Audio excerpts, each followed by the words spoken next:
Assalamualaikum warahmatullahi wabarakatuh. Halo Sobat Hukum, selamat datang di Edukasi Hukum, tempat kita bedah kasus-kasus viral dari sudut pandang undang-undang, tapi dengan bahasa yang receh ya dan gampang dicerna. Pernah dengar nggak sih drama pernikahan selebritis yang bikin kita geleng-geleng kepala? Pernikahan yang katanya sah, tapi kok malah dianggap nggak pernah ada ya? Nah, kali ini kita akan bahas drama yang kurang lebih mirip lah dengan kisah Aurel dan mantan pasangannya Robby. Yang belakangan ini tuh lagi rame dibahas jadi sorotan gara-gara buku Broken Strings. Ayo, siapa yang udah baca? Fokus kita bukan gosipnya ya, tapi pelajaran hukum berharga yang ada di balik ceritanya. Menikah kok bisa sih nggak sah? Pernah nggak kepikiran, kamu udah capek-capek nikah nih, sebar undangan, di mata hukum malah nggak sah.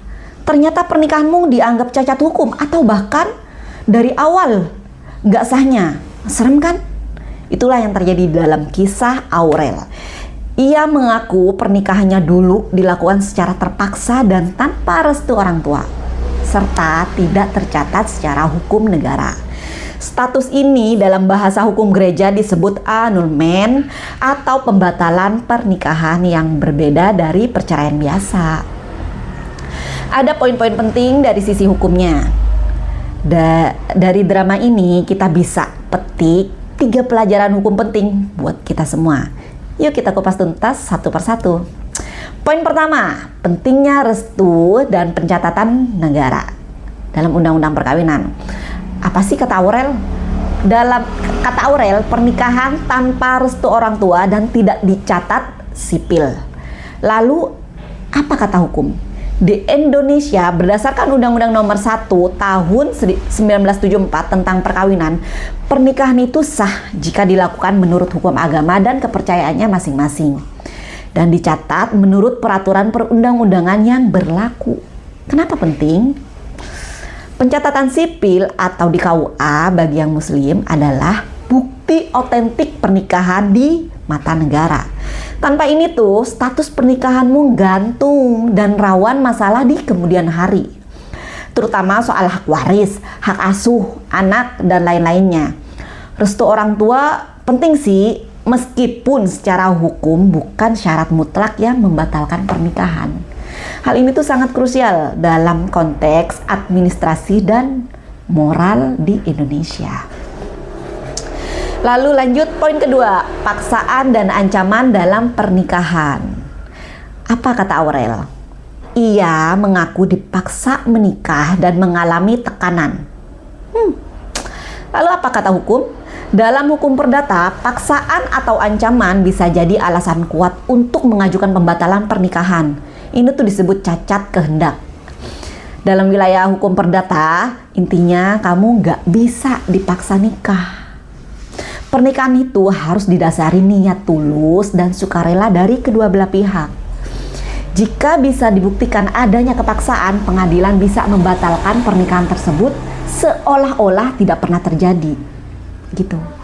Lalu poin terakhir, poin ketiga, kekerasan dalam rumah tangga atau KDRT. Ranah pidana nih. Apa kata Aurel? Ia mengaku mengalami kekerasan selama berhubungan. Lalu apa kata hukum? Ini tuh serius, sobat. Hukum KDRT atau kekerasan dalam rumah tangga bukan cuma masalah internal keluarga, tapi tindak pidana yang diatur dalam Undang-Undang PKDRT. PKDRT itu penghapusan KDRT. Pesan pentingnya yaitu, kalau kamu atau orang terdekat kamu mengalami KDRT, jangan diam aja ya. Ada jalur hukum pidana yang bisa ditempuh. Laporin ke polisi, biar diproses secara pidana. Terlepas dari status pernikahanmu sah atau di mata negara atau tidak. Gitu. Jadi, apa insight-nya?